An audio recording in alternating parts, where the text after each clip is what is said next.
Mandarin, bahasa Inggris, yang ujiannya serius gitu. Dan saya ngeri sekali ya, karena bahasa Indonesia dianggap toh di rumah sudah biasa gitu kan, sehingga dia tidak menjadi ahli bahasa itu. Nah, jadi kekayaan itu selain bisa apa silakan terus, selain bisa merupakan kekayaan, bisa merupakan sumber konflik justru. Ya, itu sangat terjadi itu. Film-film Amerika sangat sering memperlihatkan gitu ya. Apa namanya, kalau ada orang Korea, asal Korea atau Jepang, Inggrisnya agak kurang pas, wah, kamu tinggal di sini, makan di sini, Inggrismu kayak gitu. Ya, misalnya seperti itu. Oke, silahkan. Jadi itu adalah satu ruang budaya sebetulnya bahasa. Saya ingat ya, dalam buku terakhir Habis Almana itu, Proposal Berlin gitu. Itu dia residensi di Jerman, nggak bisa bahasa Jerman. Seluruh daya komunikasinya hilang, gitu ya. Sehingga dia merasa menghadapi dinding-dinding hanya dengan hilangnya omongan. Itu pentingnya bahasa. Gitu. Maka puisi-puisi dia di buku itu banyak visual ya, karena susah berbahasa gitu, pengalaman susah berbahasa itu. Oke. Nah, sekarang ada kasus ya. Jadi hubungannya dengan pentingnya bahasa sebagai bagian dari politik identitas, dan dia akan merasa tidak ada ketika bahasanya menghilang. Gitu, ya. Ini hanya jadi alami kalau kita berada di tempat asing. Ya. Orang Indonesia tiba-tiba ada Finlandia gitu, belum tentu Inggris pada bisa, gitu kan, dan seterusnya. Menjadi merasa terasing gitu. Ya. Turis sebentar gak apa-apa. Gimana kalau di negeri sendiri bahasa hilang? Nah, ini kasus di SOA. Ini data tahun 77, jadi ini dari penelitian sebuah penelitian, tapi saya baca dari pengantarnya, ya, pengantar Ibu Pudentia, ya, seorang peneliti bahasa yang sangat hebat. Nah, jadi tahun 77 sebelum ini, nah, itu penduduk hanya 6.000 sekian, ya. Penduduk aslinya 5.700 di sebuah kabupaten yang luasnya cuma segitu. Ini sepertinya luas, tapi di Flores kan tidak padat ya, gitu. Jadi dia sedikit penduduknya, gitu. Situ ada 15-20 bahasa yang berbeda dari 3-4 kelompok berdekatan, artinya terkontestasi ya dia. Ada 5 bahasa di wilayah yang lebih kecil lagi, ya, paroki, gereja parokinya itu.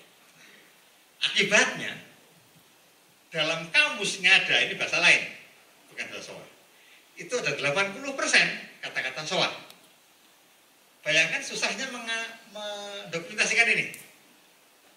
Hanya ada bahasa lisan, tidak ada tradisi tulis, tapi untuk menelitinya belum tentu bisa ngomong sama orangnya. Dari sebuah kamus lain diambilin gitu, ya. Susahnya. Kenapa? Silakan terus. Jadi mereka itu yang namanya meneliti bahasa yang hampir punah itu kadang-kadang lewat cerita, ya. Bukunya nggak ada. Dari cerita diperiksa. Nah, itu artinya apa? Ini artinya apa? Ini artinya apa? Dipisahkan antara bahasa, misalnya itu Sampang tadi ya, Madura yang Sumenep sama Bangkalan bisa pisahkan gitu, ya, seperti itu. Nah, tapi ada suatu adat mengenai cerita, ya. Pamali gitu loh Sunda itu, tidak boleh mengungkapkan diri kepada orang luar, gitu. Itu menjadi kendala, ya, antara lain ya, sehingga komunikasinya susah, gitu ya. Itu dalam proses penelitian, ya. Dan kenapa soal Leiden? Oke, silakan habis ini. Nah, penelitinya dari tahun 50-an adalah seorang pastor, ya, Merstein. Dia mengumpulkan, lihat, sampai 20 tahun lebih, gitu kan, bahasa SOA ya, direkam pada kaset, dituliskan, ya, atau si ininya menulis dalam bahasa SOA, ya, penceritanya. Setelah itu diterjemahkan secara interlinear, ya. Jadi tidak sama dengan teori menerjemahkan, ya. Ambil aja intinya, jangan letterlock kan itu. Ini nggak harus, karena ingin menguasai struktur, ya kan? Kalau kan hilang dia bahasa aslinya, ya kan? Oke, silakan. Nah, jadi kenapa dipertahankan? Meskipun bahasa Indonesia jadi aneh, kan strukturnya SOA, gitu kan? Untuk memperkenalkan strukturnya, ya. Dan ini dikerjakan bukan bahasa Indonesia mula-mula, bahasa Belanda. Ini pastor-pastor yang sudah lama tinggal di sana, ya, mungkin sebelum merdeka gitu. Belanda dulu. Gimana caranya dia jadi milik kita lagi? Silakan. Ya. Jadi kita lihat, ini dikirim dulu ke si seseorang partnernya di Belanda, gitu kan, mengoreksi ejaan, gitu. Dia ahli soal memang, mengetiknya, gitu ya. Kemudian bagaimana caranya itu menjadi sesuatu yang murni dalam kamus soal Indonesia. Oke, silakan. Ya, masalahnya adalah ya, cara kerjanya unik. Ya.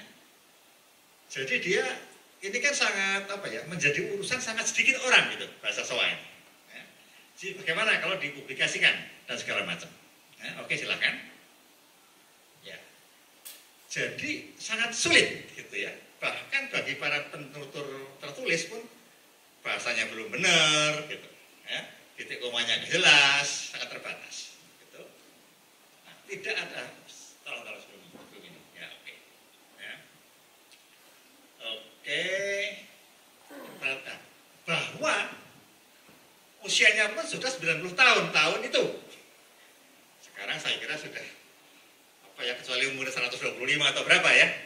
Jadi sudah bahasa ini hampir punah, penerjemahnya pun hampir punah gitu. Ya. Betapa saya ingin bayangkan bagaimana itu dipertahankan secara sulit sekali.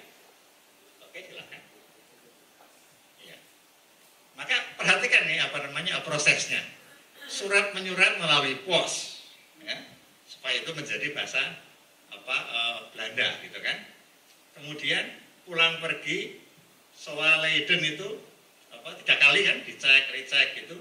Dan komunikasi telepon maupun fax hanya setahun sekali. Ya.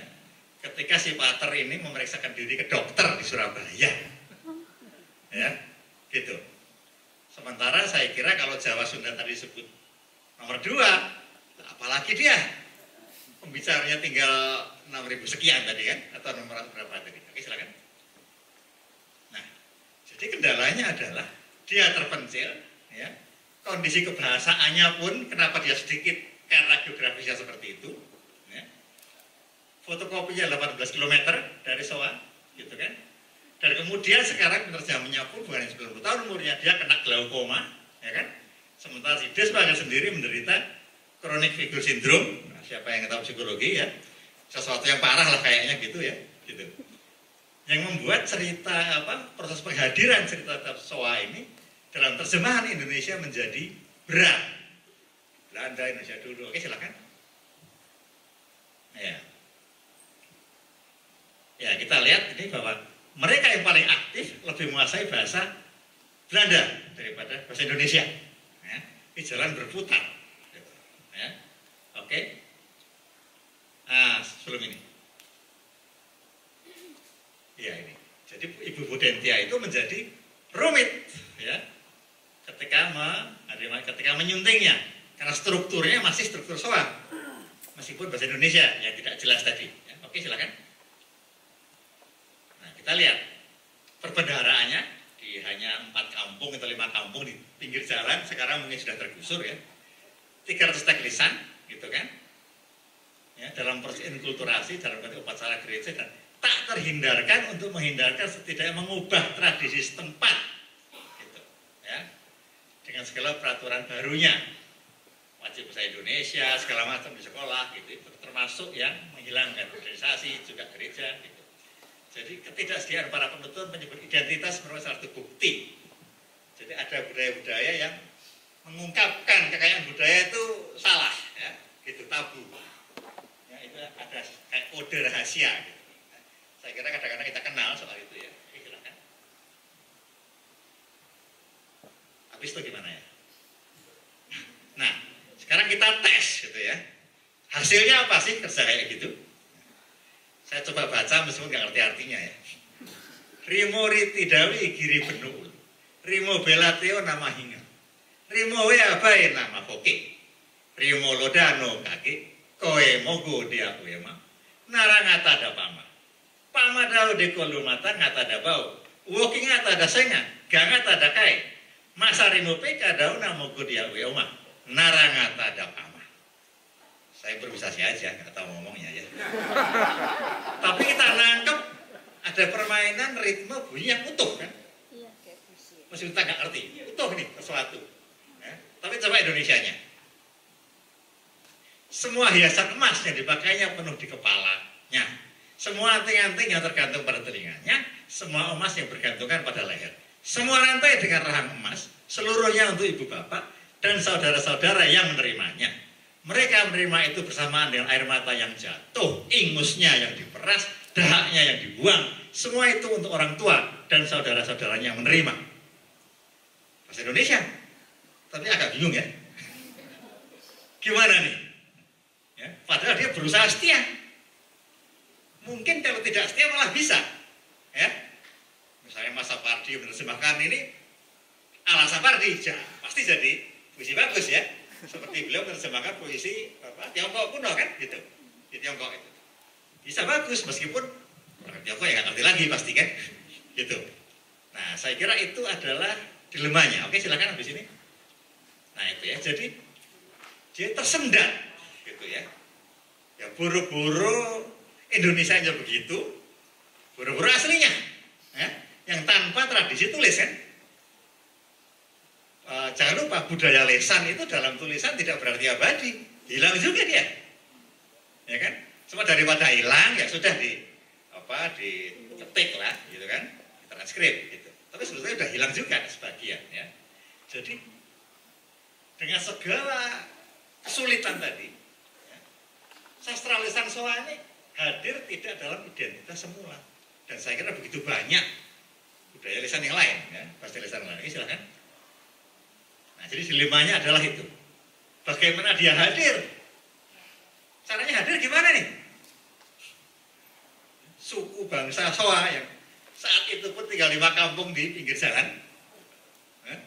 Caranya gimana? Minimal bahasanya, gitu kan? Nah, kayak gitu kondisinya. Jadi saya kira perjuangan kita gitu untuk tetap menghadirkan syukur-syukur menghidupkan kembali bahasa daerah itu maknanya besar. Bukan sekedar museum ya, tapi mengembalikan satu budaya yang langsung berpengaruh pada orangnya, supaya orang itu bangga dengan dirinya sendiri, bukan bangga dengan pengetahuan atau bahasa yang bukan dari kebudayaan dia sendiri. Terima kasih.